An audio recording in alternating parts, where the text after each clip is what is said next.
Tausiah atau ceramah agama yang akan disampaikan oleh Bapak Ustadz Haji Suratman. Kepada Bapak Ustadz Haji Suratman, waktu dan tempat dipersilakan dengan suara awal. Bismillahirrahmanirrahim. Uhayyikum bitahiyatil Islam, tahiyatan salamatan, tahiyatan mubarakatan, tahiyatan min indillah. Assalamualaikum warahmatullahi wabarakatuh. Waalaikumsalam warahmatullahi wabarakatuh. Alhamdulillahi wassalatu wassalamu ala rasulillah wa ala alihi wa sahbihi wa man tabi'ahu ila yaumil qiyamah. Amma ba'du, faya ibadallah, usi nafsi wa iyyakum bittaqwallah, faqad fazal muttaqun, fala tamutunna illa wa antum muslimun. Qala Allah ta'ala fil kitabihil karim mudzakkaran bidzalik, a'udzu billahi minasyaitonir rajim. Bismillahirrahmanirrahim. Ya ayyuhalladzina amanu taqullaha haqqa tuqatih wa la tamutunna illa wa antum muslimun. Wa qala Allah ta'ala illa tansuruhu faqad nasarahu Allah idh akhrajahu alladhina kafaru thaniyasnaini idh huma fil ghari idh yaqulu li sahibihi la tahzan innallaha ma'ana fa'anzalallahu sakinatahu alaihi wa ayyadahu bijunudin lam tarauha wa ja'ala kalimatal ladzina kafaru sufla wa kalimatullahi hiyal ulya wallahu azizun hakim. Shadaqallahul azim. Jamaah sekalian yang dirahmati Allah Subhanahu wa taala, ahbaballah wa ahbaba rasulih sallallahu alaihi wasallam, ibu-ibu yang dirahmati Allah, alhamdulillah pada kesempatan pagi ini Allah berikan kesempatan kembali kepada kita semuanya untuk hadir di Masjid Al-Ghifari. Semoga Allah senantiasa membersamai kita dengan kesehatan, dengan iman dan semua kebaikan. Jemaah sekalian yang dirahmati Allah Subhanahu wa taala, hari ini tanggal berapa, Bu? Tanggal 9 Al-Muharram. Bulan Muharram itu adalah salah satu bulan apa? Bulan haram. Bulan yang sangat dihormati. Al-Muharram artinya apa? Kayaknya sudah saya jelaskan deh lalu. Bulan Muharram yang tepatnya dinamakan dengan Al-Muharram, ya. Al-Muharram artinya apa? Harama. Haram. Haram. Bisa juga artinya dihormati. Al-Muharram, dihormati. Bulan yang sangat dihormati dalam Islam. Bulan yang di dalamnya diharamkan kita untuk berbuat zalim. Fala tadzlimu fihinna anfusakum. Jangan kamu berbuat zalim di dalamnya. Di dalam bulan Muharram. Muharram ini adalah salah satu dari bulan-bulan haram. Bulan-bulan haram itu apa saja? Dzulqa'dah, Dzulhijjah, Muharram dan Rajab. Nah, ini yang harus diingat. Ya, ini masih dalam bulan haram. Dulu di zaman jahiliyah, bulan Muharram ini juga bulan yang dihormati. Orang-orang jahiliyah mereka juga menghormati bulan Muharram. Dan karena itu Islam meneruskan, ya, bulan Muharram ini adalah bulan yang dihormati. Bulan-bulan haram sebagaimana disebutkan Allah Subhanahu wa taala dalam surat At-Taubah ayat 36, ada 4 bulan haram, ya, minha al-arba'atun hurum, yaitu bulan Dzulqa'dah, Dzulhijjah, Muharram dan Rajab ini adalah bulan-bulan yang dilarang untuk melakukan pembunuhan di dalamnya. Dulu zaman Nabi juga sudah diharamkan, enggak boleh berperang dalam bulan haram. Ya, enggak boleh berperang, enggak boleh membunuh, enggak boleh saling menumpahkan darah di dalam bulan haram. Salah satunya adalah bulan Al-Muharram. Nah, jemaah sekalian yang dirahmati Allah Subhanahu wa taala, bahkan orang-orang Yahudi yaitu mereka pada berpuasa ketika tanggal 10 Muharram. Ya.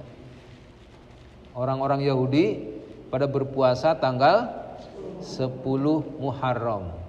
Ketika Rasulullah mendapati mereka, maka Rasulullah bertanya, "Loh, ini ada apa ini? Kok tanggal 10 pada puasa?" "Oh," kata orang Yahudi, "ini adalah hari yang kami hormati. Ini hari suci kami. Hari rayanya orang-orang Yahudi, tanggal 10 Muharram." Maka Rasulullah mengatakan, "Aku lebih berhak daripada kalian." Maka Rasulullah menyuruh para sahabatnya untuk berpuasa pada tanggal 10 Muharram. Maka sahabat yang lain bertanya kepada Rasulullah, "Ya Rasulullah, ini kan hari rayanya orang Yahudi. Masa kita sama dengan orang Yahudi?" Maka Rasulullah katakan, "Kalaulah saya hidup tahun depan, maka saya juga akan berpuasa tanggal 9 Muharram." Nah, jadi Rasulullah menganjurkan kepada kita semuanya berpuasa pada tanggal 10 Muharram, dan juga supaya berbeda dengan orang-orang Yahudi, ya, karena orang-orang Yahudi itu juga berpuasa pada tanggal 10 Muharram, maka Rasulullah mengatakan, "Kalau seandainya saya masih hidup tahun depan, maka saya akan berpuasa pada tanggal 9 Muharram." Nah, jadi tanggalnya 9 dan 10 Muharram kita berpuasa. Nah, ini sunnahnya, ya. Tapi minimal paling tidak ya tanggal 10 Muharram juga nggak apa-apa. Tapi alangkah lebih baiknya kalau kita berpuasa pada tanggal 9 dan 10 Muharram. Dan bahkan di dalam fikih sunnah di sana dikatakan para ulama itu mengkategorikan 3 kategori berpuasa bulan Muharram itu. Yang pertama tanggal 9 dan 10 Muharram. Yang kedua tanggal 9, 10 dan 11 Muharram. Dan yang ketiga tanggal 10 Muharram. Jadi boleh kita berpuasa tanggal 9 dan tanggal 10. Boleh berpuasa pada tanggal 9, 10 dan 11 Muharram. Jadi sekarang hari ini, besok dan hari Senin. Kemudian juga boleh pada tanggal 10 Muharram saja. Berarti tanggal 10 hari besok, Ahad, kita berpuasa.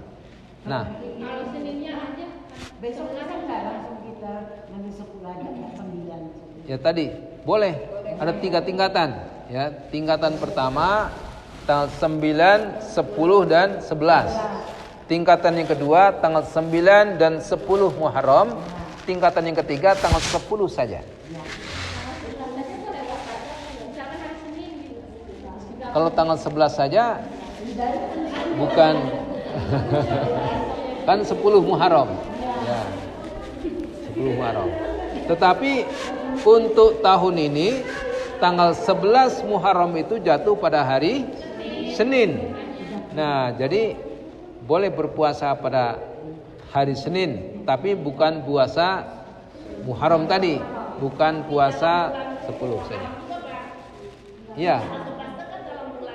Ya, tapi bukan tanggal 10. Sunnahnya tanggal 10. Ya. Jadi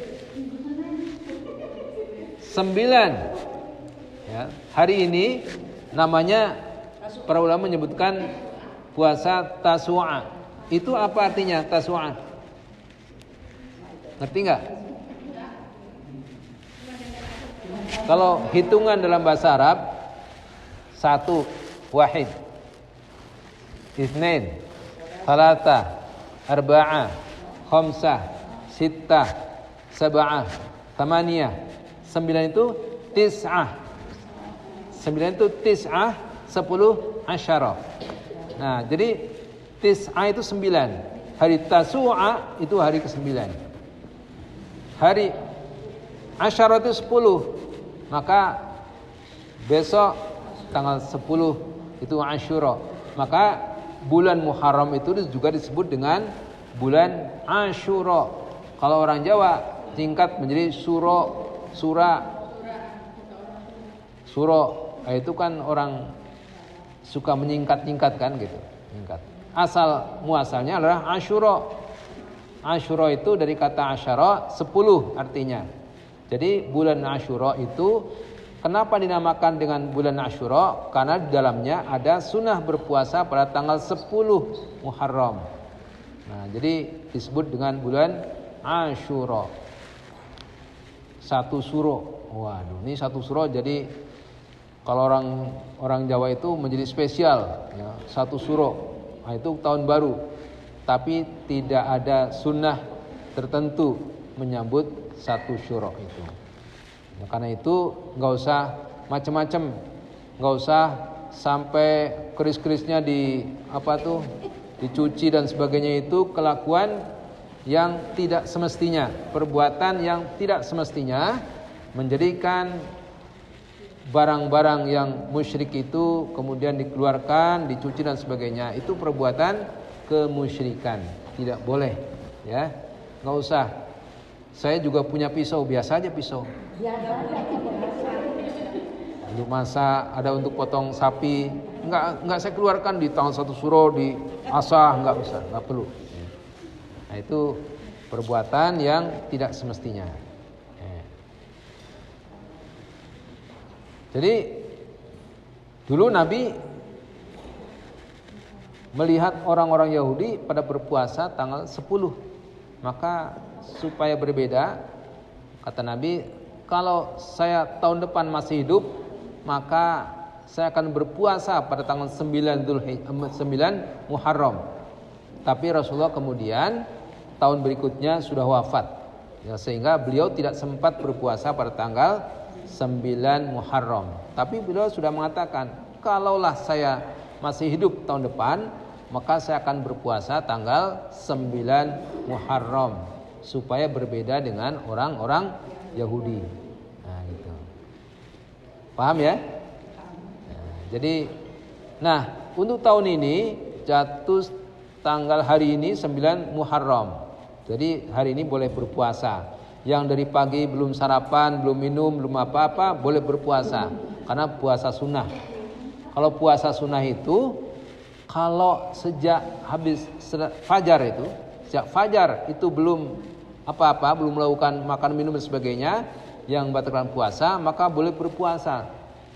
Asal niatnya sebelum zuhur. Nah, jadi kalau sekarang belum minum nih, belum apa, nanti boleh niat berpuasa sekarang sampai zuhur, waktu kesempatan niatnya.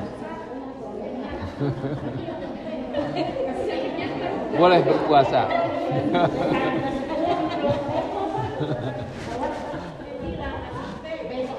Ya kalau hari ini sudah batal ya besok puasanya.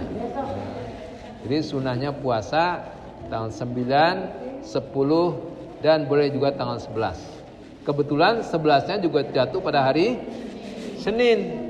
Jadi puasa hari Senin itu bisa double pahalanya. Bisa mendapat puasa Senin dan puasa Asyura, Muharram.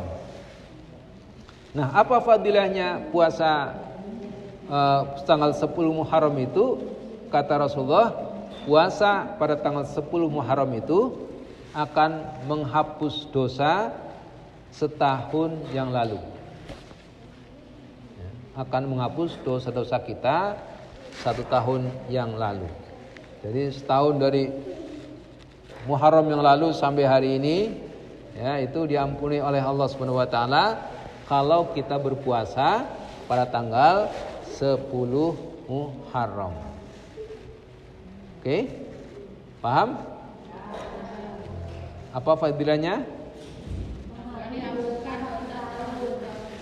Menghapus dosa selama 1 tahun yang lalu. Nah, itu fadilahnya. Nah, itu tanggal 9, 10, 11, hari Senin tanggal 11. Nah, kemudian ada Ayyamul Bid. Ayyamul Bid itu 3 hari ya, di pertengahan bulan. Itu hari apa? Tanggal Selasanya. Tanggal 12, 13, 14. 12, 13, 14, 15. Berarti hari Rabu ya. Berarti 11 hari Senin, 12 hari Selasa, 13 hari Rabu. Rabu, Kamis, Jumat boleh berpuasa. Jadi Sabtu, Ahad, Senin ya. Sabtu, Ahad, Senin itu Asyura boleh.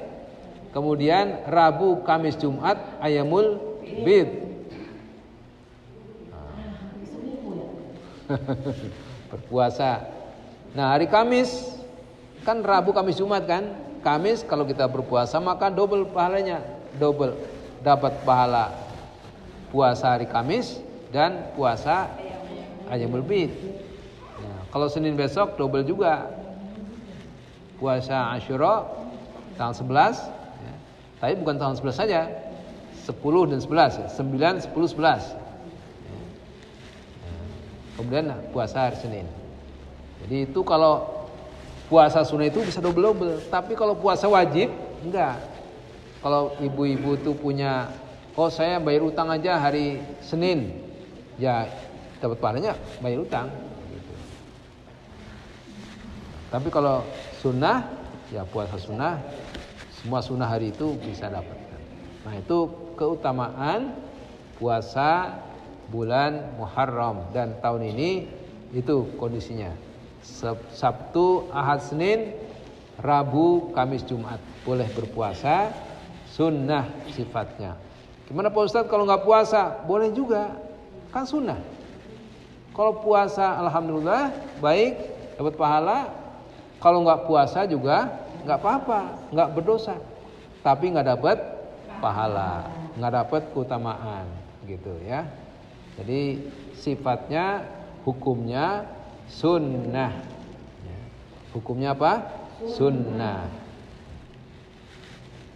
Jemaah sekalian yang dirahmati Allah Subhanahu wa taala, pada kenapa dinamakan bulan Muharram? Kenapa Muharram itu menjadi awal dari tahun Hijriyah? Kenapa Muharram itu menjadi awal tahun Hijriyah? Muharram ya, masih hafal ya? Muharram, 12 bulan itu Muharram, terus Safar, terus Rabiul Awal, Rabiul Akhir, Jumadil.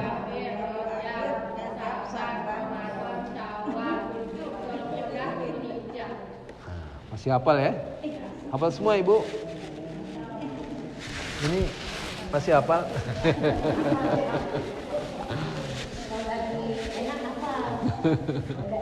Hafal.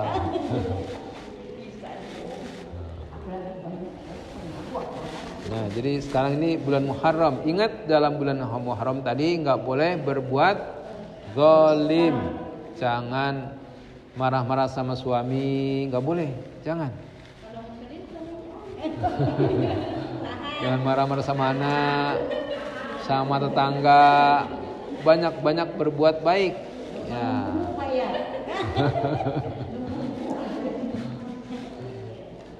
Sama binatang juga begitu, nggak boleh berbuat zalim sama binatang. Nah, jadi ini bulan haram, ya, bulan haram, baik-baiklah, banyak berinfak. Ini ada sedang bikin gedung TPA, TK ya, banyak berbuat baik. Kalau ini investasi cerdas ya, kalau ibu berinfak dalam bulan Muharram itu lipat gandakan. Nah, jadi kalau bulan depan udah Safar, ya kan? Safar, ya pahala juga, tapi lebih baik di bulan Muharram. Karena dilipat gandakan. Ini bukan promosi ya. Itu kenyataan. Jadi kita ini sebelah mau bikin gedung TK, TPA, ya, pagi bisa untuk TK, sore TPA, malam rumah Quran, ya kapan saja bisa dimanfaatkan. Mungkin majelis ta'lim kalau butuh ruang yang kecil ya nanti bisa di sebelah. Ya. Nanti kalau Idul Fitri, Idul Adha bisa untuk shaf ibu-ibu sampai ke belakang sana. Jemaah yang dirahmati Allah Subhanahu wa taala, tadi kenapa Muharram itu menjadi awal tahun Hijriyah? Ini ditetapkan oleh siapa? Sahabat Umar bin Khattab. Ya. Umar bin Khattab menetapkan awal tahun Hijriah itu Muharram. Mengambil dari peristiwa apa? Mengambil dari peristiwa hijrahnya Nabi dari Mekah ke Madinah. Dari Mekah ke Madinah. Kenapa Nabi itu berhijrah? Ibu-ibu saya tahu pasti. Ibu-ibu mesti bukan asli sini ya. Bukan. Ada orang asli sini? Enggak. Dulu ada yang dari mana? Dari Jawa, dari Sumatera, dari Kalimantan, dari Papua, bahkan hijrah ke Kalisuren, ke Gria Kalisuren. Itu namanya hijrah bukan? Hijrah. Hijrah yang syar'i itu hanya ada ketika Rasulullah berhijrah dari Mekah ke Madinah. Itu zaman Nabi. Itu hijrah secara tempat. Ya, jadi sekarang kalau ibu-ibu udah bosan dari Kalisuren, di Gria Kalisuren udah bosan, saya mau pindah aja ke Tonjong misalnya atau ke Bojong, saya hijrah seperti Nabi, mengikuti sunnah Nabi, saya hijrah dari Gria Kalisuren ke Bojonggede misalnya. Itu namanya bukan lagi hijrah yang disunahkan. Boleh-boleh saja hijrah, tapi bukan karena mengikuti sunnah Nabi. Sunnah Nabi hijrah dari Mekah ke Madinah, kita dari Gria Kalisuren ke Bojonggede atau ke Cibinong, mana? Itu bukan sunnah. Bukan sunnah seperti Nabi, bukan. Dulu ya, jadi secara tempat, hijrah secara tempat itu hanya ada pada zaman Nabi Sallallahu Alaihi Wasallam dari Mekah ke Madinah. Sekarang nggak ada lagi hijrah. Yang ada apa? Hijrah secara hati kita. Yang tadinya malas-malas sholat 5 waktu, subuhnya sudah hampir duha, zuhurnya sudah hampir asar, asarnya sudah hampir maghrib, maghribnya sudah hampir isya, isyanya lewat. Nah, ini kemudian hijrah menjadi lebih baik.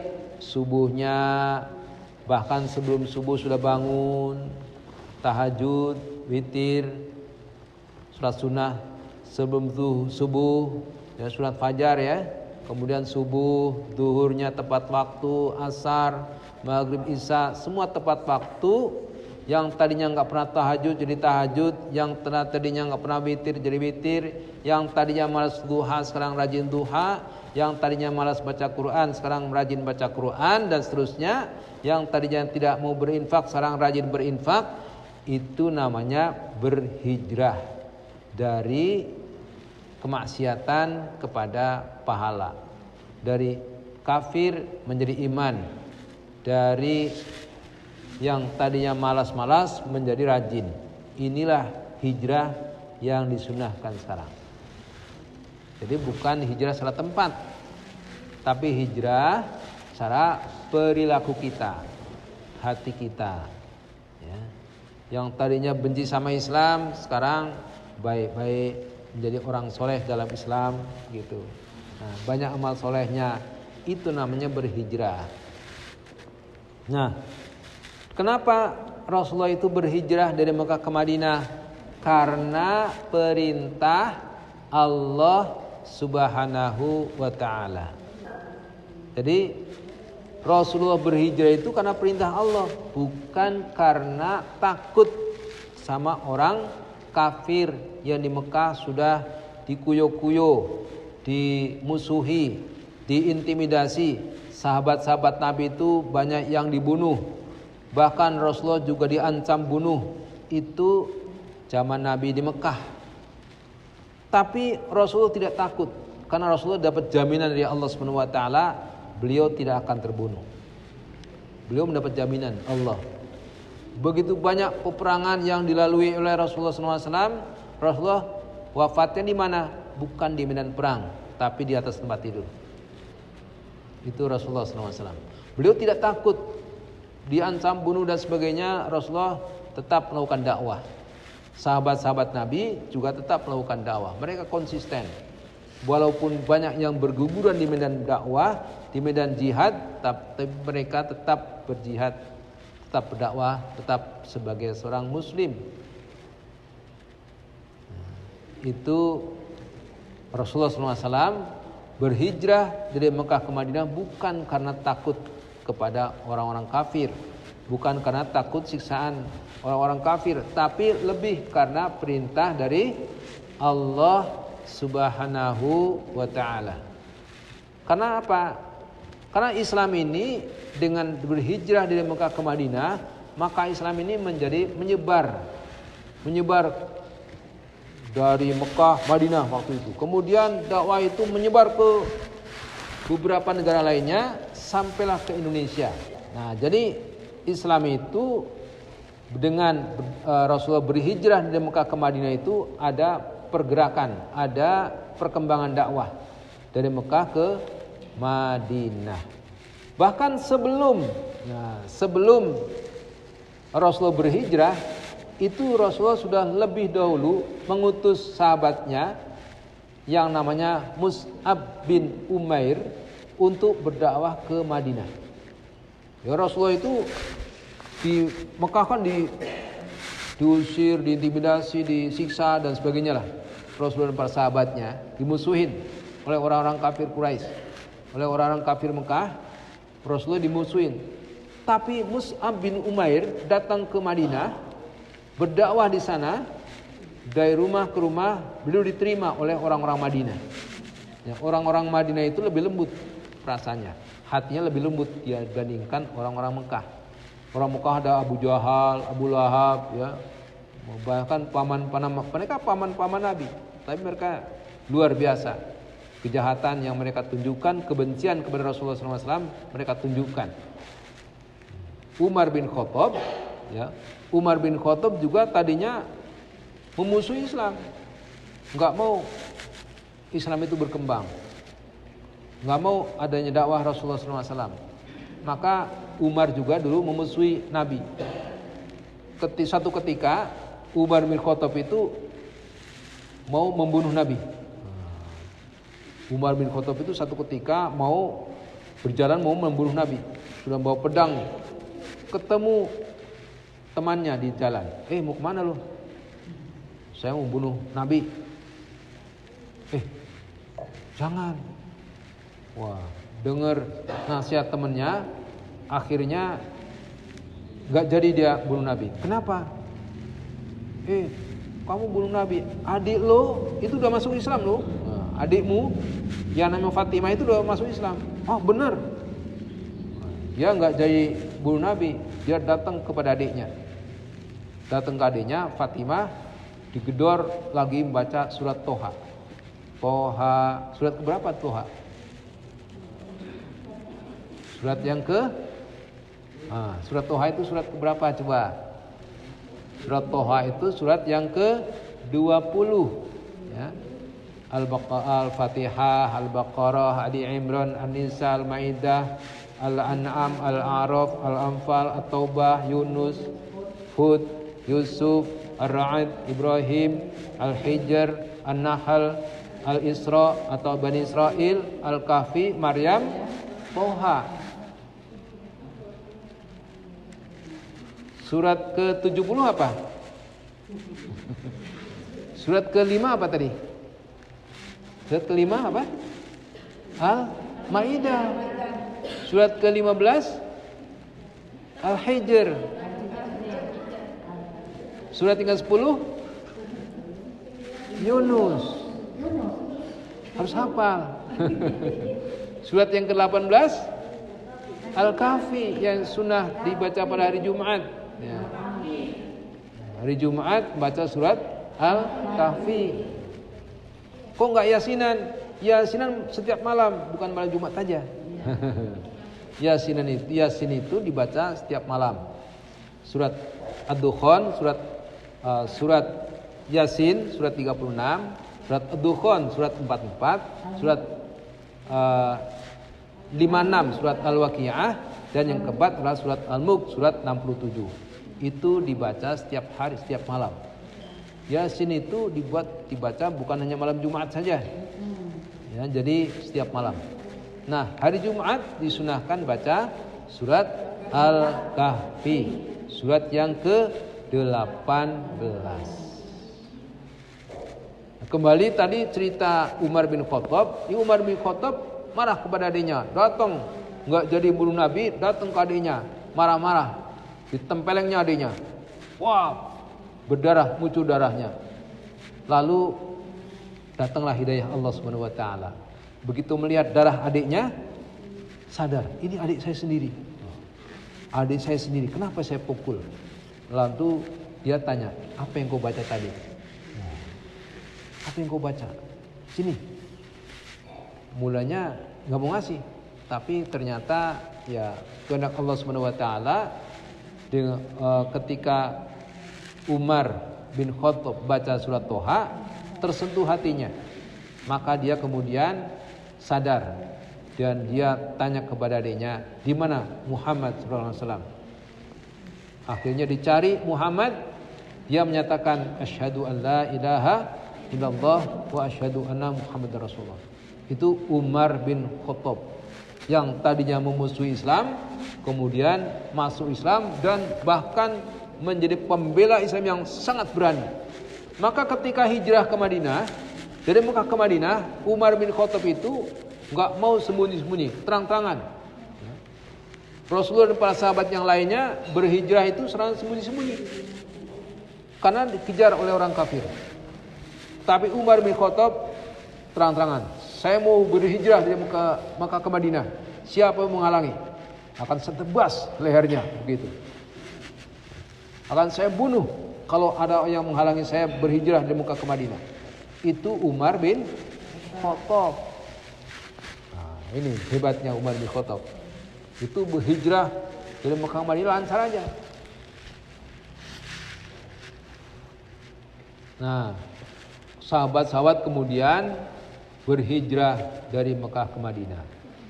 Rasulullah itu berhijrahnya dari Mekah ke Madinah itu nggak langsung menuju Madinah, tapi berbelok arah dulu.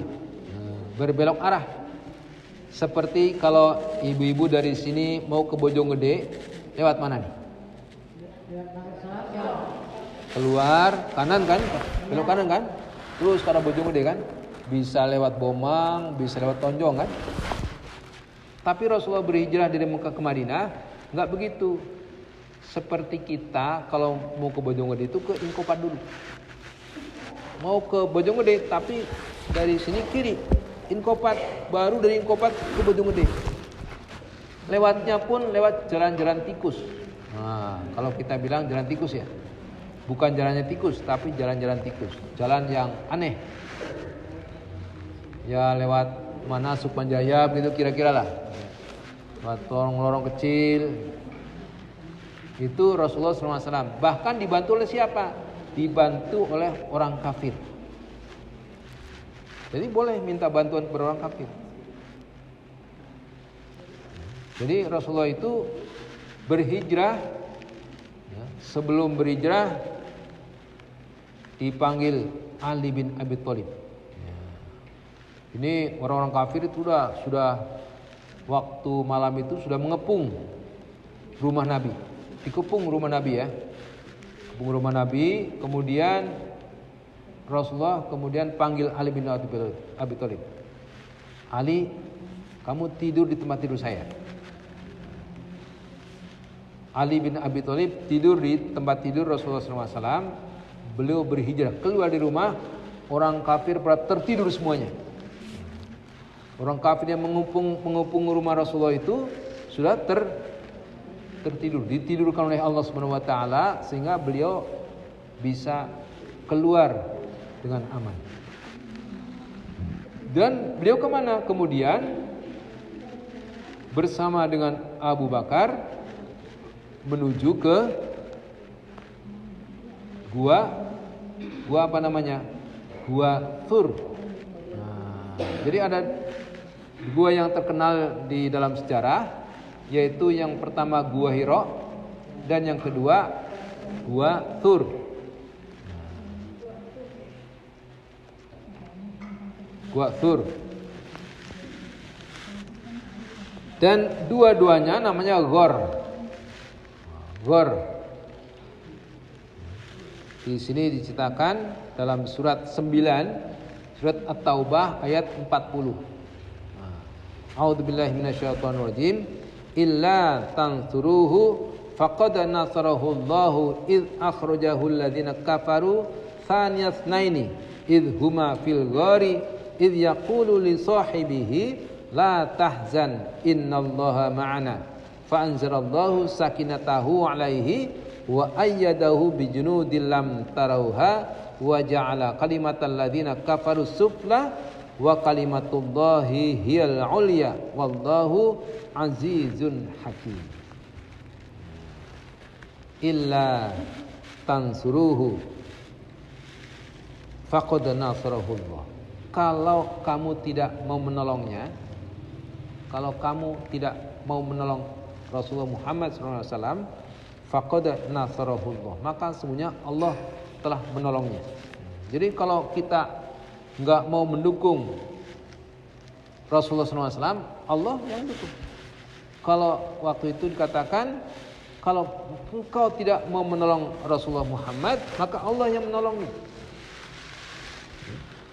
Idh akhrajahu alladziina kafaru tsaniyasnaini idh huma fil ghari, yaitu ketika orang-orang kafir ya mengusirnya. Idh akhrajahu alladziina kafaru, yaitu orang kafir mengusir Rasulullah Muhammad SAW dari kampung halamannya.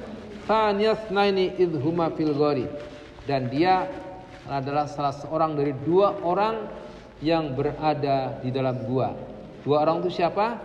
Yaitu Rasulullah dan Abu Bakar. Jadi Abu Bakar dan Rasulullah SAW kemudian keluar dari rumahnya menuju ke Gua Thur. Gua Thur itu lumayan jauh. Saya pernah naik ke sana sekali. Kalau ke Gua Hira ada 3 kali ke sana. Saya pernah sekali ke Gua Thur. Jaraknya lumayan jauh, tapi lebih landai dibandingkan dengan Gua Hira. Kalau Gua Hira, Ibu, itu nanjaknya bukan main. Nanjak, terjal. Tapi kalau Gua Thur jauh tapi landai. Ya, nah, tapi ya naik, gitu, sambil naik, tapi lebih landai dibandingkan dengan Gua Hira. Nah, ya. Gua Hira tinggi, hampir berapa kilo? Hampir sekilo lah naik. Jadi seperti naik tangga lah gitu, naik tangga ya.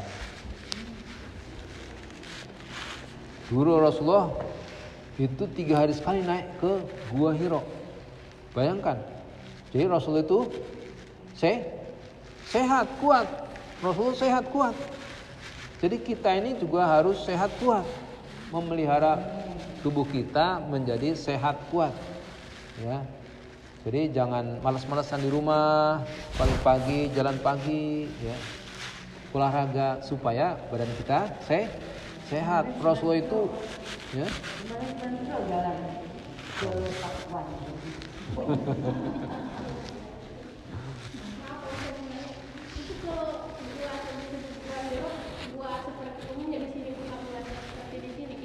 Nah, jadi yang namanya Gua Hiro itu tidak seperti gua di kita. Di sini ada dua istilah gua itu. Ada gor, ada kahfi. Kahfi itu gua, bener kayak Indonesia itu kahfi. Nah, Gua Hiro itu di mana kan gor. Gor itu di sana itu apa ya? Celah batu ya. Celah-celah batu. Jadi batu ada celah-celah gitu. Jadi kayak batu ditata gitu. Batu ditata kan ada lubang-lubang gitu ya. Nah, itu juga tapi itu alami, bukan dibuat oleh manusia. Sampai hari ini itu masih alami. Gua itu jadi kayak batu ditata gitu. Terbentuklah gua tapi enggak dalam banget gitu. Kalau ibu-ibu masuk ke Gua Hiro itu ya kalau keluar dikit masih kehujanan. Itu hanya cukup 1-2 orang lah gitu dalamnya. 1-2 orang di situ cukup. Ya kayak gini lah. Kayak gini. Tapi enggak tinggi banget ya. Tapi itu tempatnya lebih tinggi.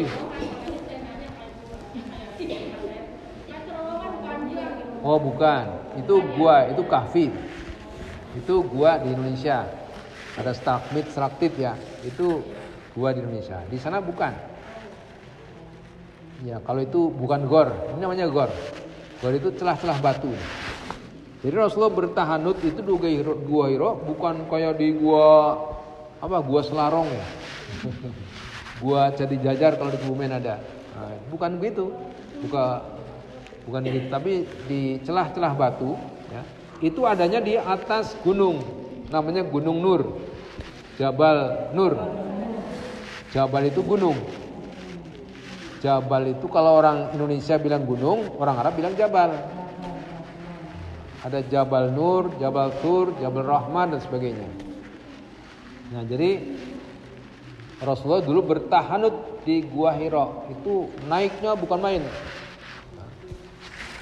Terjal. Tapi Gua Tur landai tapi jauh. Landai. Nah, Gua Tur itu seperti apa? Nah, nanti bisa lihat internet ya, cari Gua Tur.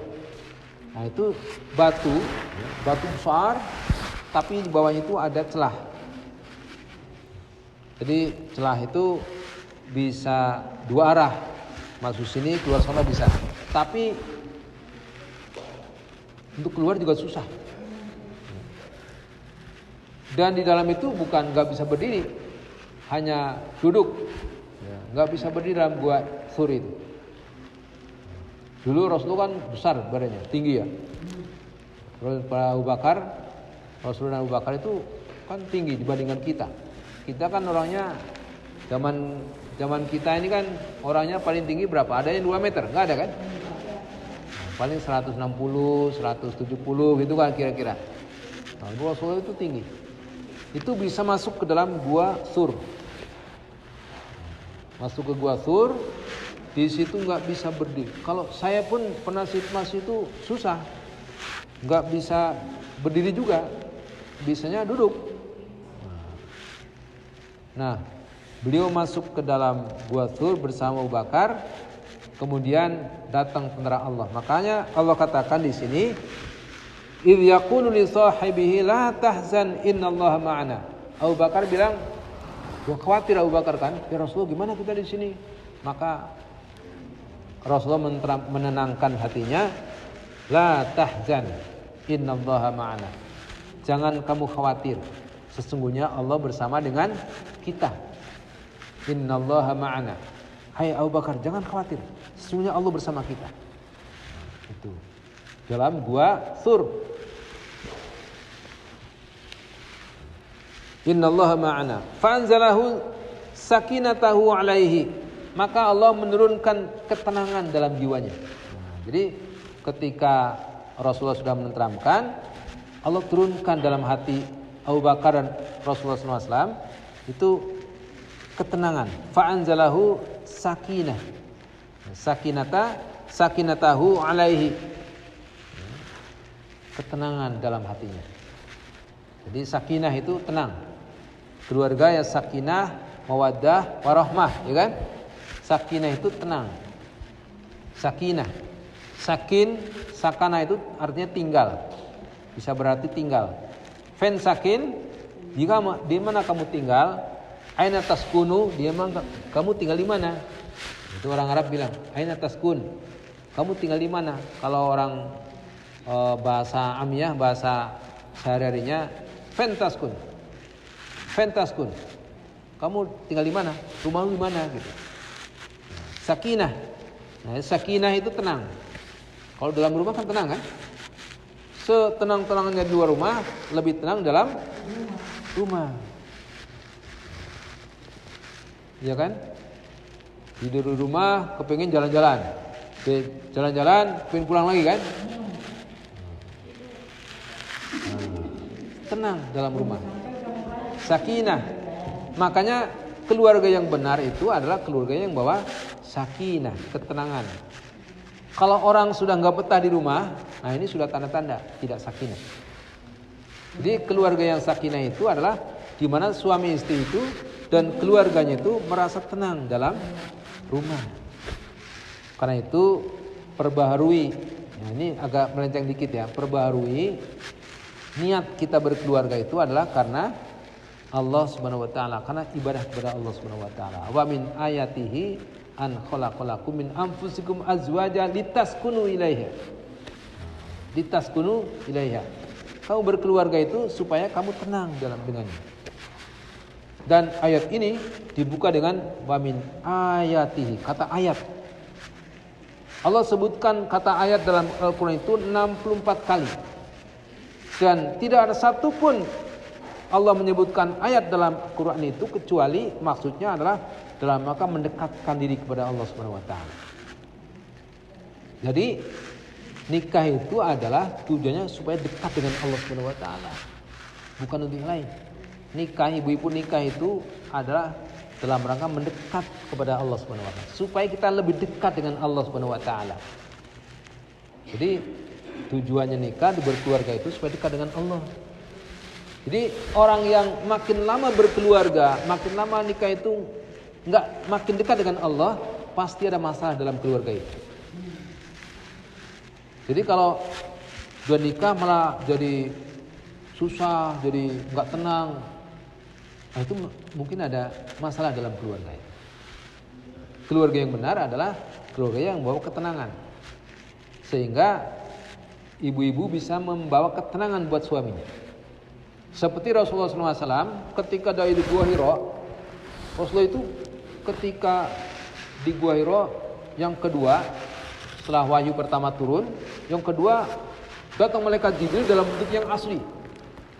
Duduk di singgasana itu dari timur ke barat terlihat semuanya, mulik dari timur ke barat. Jibril dalam bentuk yang asli. Rasul ketakutan, apa ini? Belum pernah lihat. Pulang. Langsung turun dari Gua Hira, pulang ke rumah. Sampai rumah dalam kondisi ketakutan itu datang istrinya Khadijah. Ketika melihat istrinya Khadijah itu setengah kegelisahannya itu berkurang. Hilang setengah, lebih tenang ketika melihat istrinya. Jadi kalau ibu-ibu suaminya pulang malah jadi marah-marah, nah itu ibu harus introspeksi. Kenapa dia marah? Rasulullah ketika dari luar banyak masalah, ada masalah di Gua Hira, pulang ketemu istrinya tenang, lebih tenang dibandingkan sebelumnya. Maka Rasulullah tidur minta selimut kepada istrinya. Selimuti aku.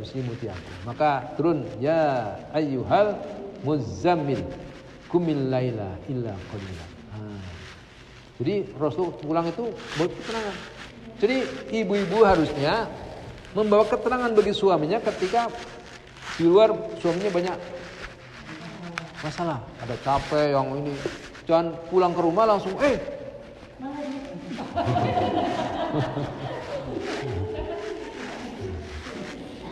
jadi bikin ketenangan, bikin tenang dulu, istirahat dulu, baru dulu ada ini ceritanya di luar ya, di macam-macam.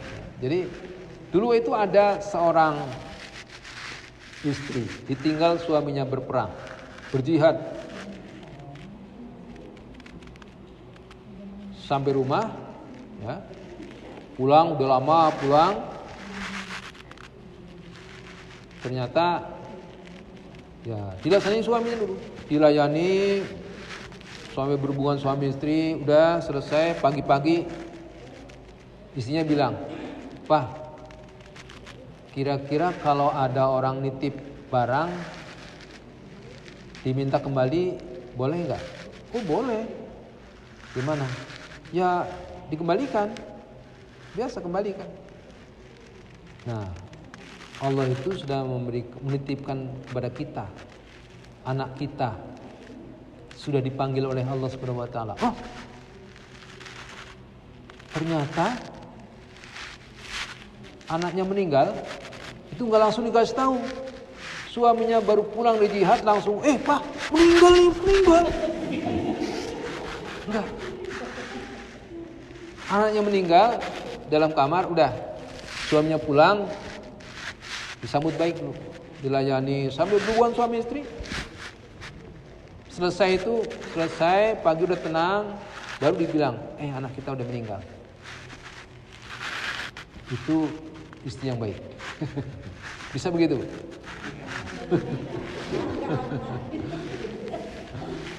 Nah itu ini sisi lain dari ini. Kembali kita ke kisah tadi ya. Jadi Allah menurunkan ketenangan dalam jiwa Rasul dan Abu Bakar dalam gua itu. Fa'anzalallahu sakinatahu alaihi wa ayyadahu bijunudin lam tarauha. Dan Allah membantu atau membantunya dengan turunnya junud, para tentara-tentara Allah, lam tarauha, yang tidak mereka ketahui. Jadi Allah itu membantu dengan tentaranya, tentara Allah. Siapa tentara Allah waktu itu? Jadi ketika Rasulullah itu masuk ke dalam gua, langsung tentara Allah datang. Ada laba-laba datang, bikin sarangnya, langsung jadi sarang laba-laba. Guanya langsung tertutup dengan sarang laba-laba. Ada sarang laba-laba, aneh kan? Baru masuk Rasulullah dan Abu Bakar dalam gua, langsung datang sarang laba-laba, bikin serang. Tentara Allah. Datang tentara Allah yang lain, ada merpati. Di Arab Saudi itu banyak burung merpati. Ya. Kalau ibu-ibu ke Mekah, Madinah, ke Masjid Haram, ya, ke Masjid Nabawi itu banyak sekali burung merpati. Tapi nggak boleh tangkap, nggak boleh disembelih, nggak boleh potong. Walaupun bukan bulan haram, walaupun bukan bulan haji. Sekarang ibu datang ke sono, nggak boleh tangkap itu. Bulan depan, bulan Safar, datang ke Masjid Haram, nangkap itu sengaja di rumah, bawa kandang, bawa ini, nggak boleh, tetap nggak boleh. Nggak boleh tangkap, ya. Banyak sekali itu, ya. Nyebar. Jadi kalau mau ini bawa beras lah, bawa beras. Di sana juga ada, bawa beras sebar itu, datang tuh, itu beratus burung merpati datang, tapi nggak boleh ditangkap. Nah, zaman Nabi itu ketika Rasulullah datang masuk ke dalam gua Hira, langsung laba-laba itu menutup pintu gua, kemudian datang burung merpati di depan pintu gua.